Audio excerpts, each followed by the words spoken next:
Doctor صاحب ایک طرف تو ہم تقریباً یہ میں قرضے کی بھی دیکھ رہا تھا 41% قرضہ جو ہم نے لیا مسلم لیگ نون کے دور میں لیا، پیپلز پارٹی کے دور میں 38% لیا، مارشل لاء میں بھی کچھ ہم نے لیا۔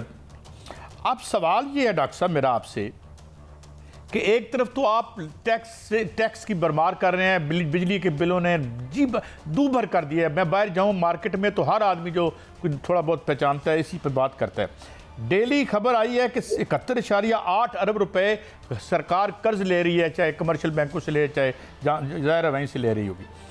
تو for how long this can be sustainable?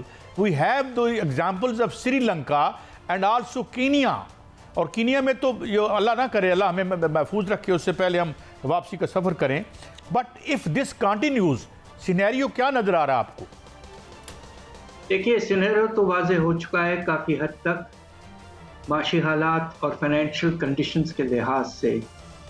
آپ کو تو شاید اس بات کا پورا اندازہ ہوگا کہ فیڈرل گورنمنٹ کے جو ریونیوز ہیں، اور جب 7ویں NFC ایوارڈ کے تحت پروونسز کو جو حصہ ہے ان کا ٹرانسفر کر دیا جاتا ہے، تو جو نیٹ ریونیوز فیڈرل گورنمنٹ کے پاس بچتے ہیں وہ تقریباً 2000 بلین کم ہیں اب صرف انٹرسٹ کو پیمنٹ کرنے کے، سود کی پیمنٹ اپنے قرضوں پر۔ نتیجہ یہ ہے کہ اس کے بعد قرضوں کے سود کی پیمنٹ کے بعد سارا آپ کا ڈیفنس کا ایکسپینڈیچر، سارا آپ کا خرچہ تنخواہوں اور پینشنز پر، سارا آپ کا خرچہ سبسڈیز اور گرانٹس پر، سارا آپ کا خرچہ ڈیولپمنٹ پر، سب قرضوں سے پورا کیا۔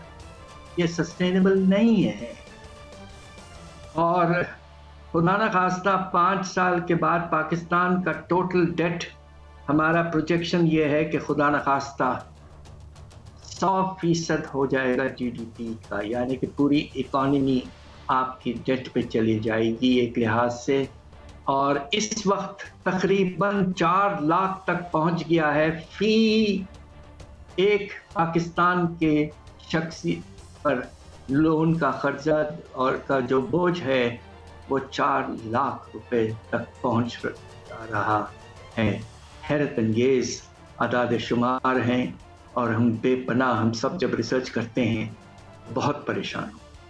اچھا ڈاکٹر صاحب، ایک بظاہر تو بڑی پازیٹیو بات ہے، ہماری پنجاب کی CM محترمہ مریم نواز صاحبہ نے کہا ہے کہ 45 لاکھ یوزر جو کہ 200 سے کم یونٹ استعمال کرتے ہیں ان کو بلا سود قرضے دیے جائیں گے سولر کے لیے۔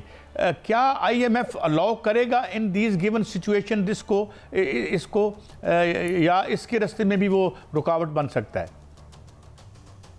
دیکھیے یہ اس پہ منحصر ہے کہ قرضوں کا سورس کیا ہوگا۔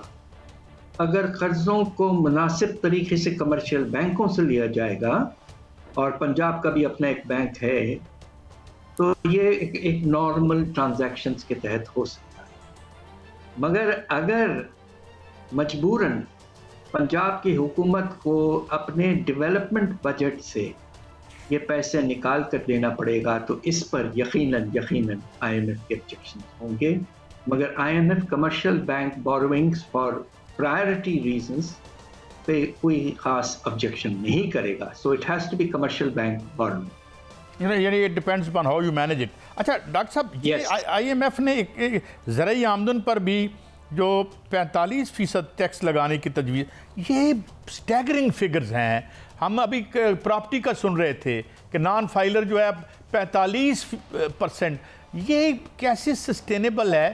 یہ جو تھوڑی بہت اکانومی میں ٹرکل ڈاؤن ہو رہا تھا یا معیشت کی ایکٹیویٹی ہو رہی تھی، بھلے وہ سٹے میں ہے، یہ بھی رک جائے گی تو پھر فردر اٹ ول جو کمپلیکس ہو جائیں گے ہمارے ایشوز۔ بات دراصل یہ ہے کہ جو ایگریکلچرل انکم ٹیکس ہے وہ پروونشل سبجیکٹ، اور اس کو حالانکہ 1997 میں بڑے مشکل سے میں ایگریکلچرل انکم ٹیکس کے ایکٹ کو لے آیا تھا پنجاب میں، مگر اس پر کام بہت کم ہوا ہے، اور پوزیشن آج یہ ہے کہ پنجاب میں ایگریکلچرل انکم ٹیکس سے کل صرف 4 ارب روپے کے قریب اکٹھا ہوتے ہیں، جبکہ ہمارے جو بڑے زمیندار ہیں پاکستان کے، اور خاص طور پہ بڑے جو زمیندار پنجاب کے، ان کی نیٹ آمدنی کم از کم 1000 ارب ہے۔ 1% زمیندار یا کسان پاکستان کے 22% زمین ان کے پاس ہے۔ تو ہمیں اپنے ایگریکلچرل انکم ٹیکس کو بڑھانا چاہیے، بٹ ایک قدم پر آپ سیدھا تقریباً 0 سے 45 تک جانے کا جو پروگرام بنائیں گے وہ نامناسب ہے۔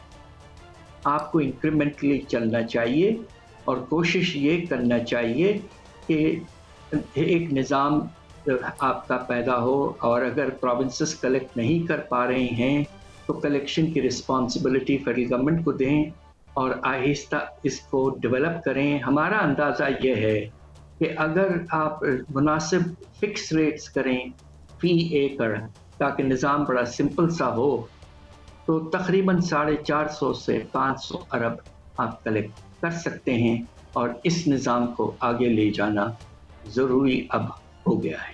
اچھا ڈاکٹر صاحب، میری لاسٹ کویشچن، ایک تو یہ بات کہ یہ جو بجلی کی قیمت ہے، یا یہ جو خدا نخواستہ ہماری انڈسٹری بند ہو رہی ہے، جیسے میں نے آج ایپٹما کے ان کو کوٹ کیا، کامران صاحب کو، یہ آپ کیا سمجھتے ہیں in the wake of the continuation of these policies کتنے لوگ روزانہ غربت کی لکیر سے گر رہے ہیں؟ میں گھر جاتا ہوں جہاں گاڑی کھڑی کرتا ہوں، وہاں جو بیچارہ وہ ہے، وہ اس نے 11,000 کا بل مجھے دکھا دیا۔ تو یہ بے روزگاری میں کتنا اضافہ اور کس رفتار سے ہو رہا ہے، اور کس رفتار سے لوگ غربت کی لکیر سے نیچے گر سکتے ہیں یا گر رہے ہیں؟ ڈاکٹر صاحب دیکھیے، یہ اعداد شمار آپ کو دیتے ہوئے مجھے بے پناہ افسوس ہے، اور ہم تو ریسرچ کے پروفیسر ہیں، اور ہم جو کام کرتے ہیں اس کو بہت ہی کیئرفلی کرتے ہیں، اور میں آپ کو جو اب اعداد شمار بتاؤں گا اس سے ہمیں بے پناہ افسوس ہوا۔ پاکستان میں اس وقت تاریخ کا سب سے بلند، خدا نخواستہ، بے روزگاری کا پیمانہ ہو چکا ہے۔ کوئی 6-7 سال پہلے پاکستان میں جو بے روزگاری کا لیول تھا وہ 6%۔ آج ہمارا کیلکولیشن یہ ہے کہ تقریباً 10.5% ہو چکا ہے، اور یہ صرف وہی ہیں جو اوپن ان امپلائمنٹ جسے کہتے ہیں، جو بالکل بے روزگار ہیں۔ آپ اگر ان کو بھی ملا لیں جن کے پاس بہت کم دہاڑی کے تحت یا کچھ کم گھنٹوں کے لیے نوکری ملتی ہے انہیں، تو یہ پیمانہ 14 سے 15% تک پہنچ جاتا ہے۔ یعنی کہ پاکستان میں پچھلے 3 سال میں لگ بھگ، خاص طور پہ آپ کے کووڈ کے بعد، تقریباً آپ یہ دیکھیے کہ 1 کروڑ سے زیادہ مزدور ہمارے بیچارے بے روزگار ہو گئے۔ اب آ جائیے آپ غربت کے پیمانے پر۔ کچھ سال پہلے، خاص طور پہ 17-18 وغیرہ کے وقت، پاکستان میں جو پیمانہ تھا غربت کا، یعنی کہ پاورٹی لائن کے نیچے جو لوگ تھے، وہ 32% تھا۔ آج وہ بڑھ کے 43% ہو چکا ہے۔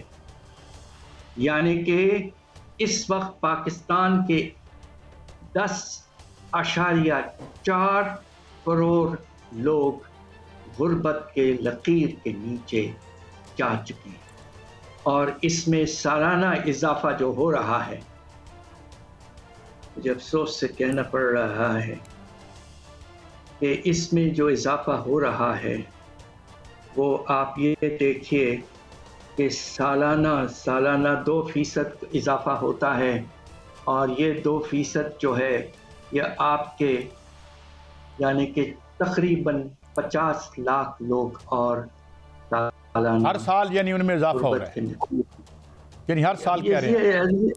ایسے اعداد شمار ہیں کہ میری زندگی، یقیناً ہم نے ریسرچ پچھلے 30-35 سال کیا ہے پاکستان پر، اللہ تعالیٰ کبھی ہم نے ڈاکٹر صاحب کے اعداد شمار نہیں دیکھے، ڈاکٹر کبھی صاحب نہیں دیکھے۔ آپ ہمیشہ ہمیں بڑے دکھی دل کے ساتھ درد محسوس کرنے والے دل کے ساتھ گائیڈ ہیں، آپ کا بہت شکریہ۔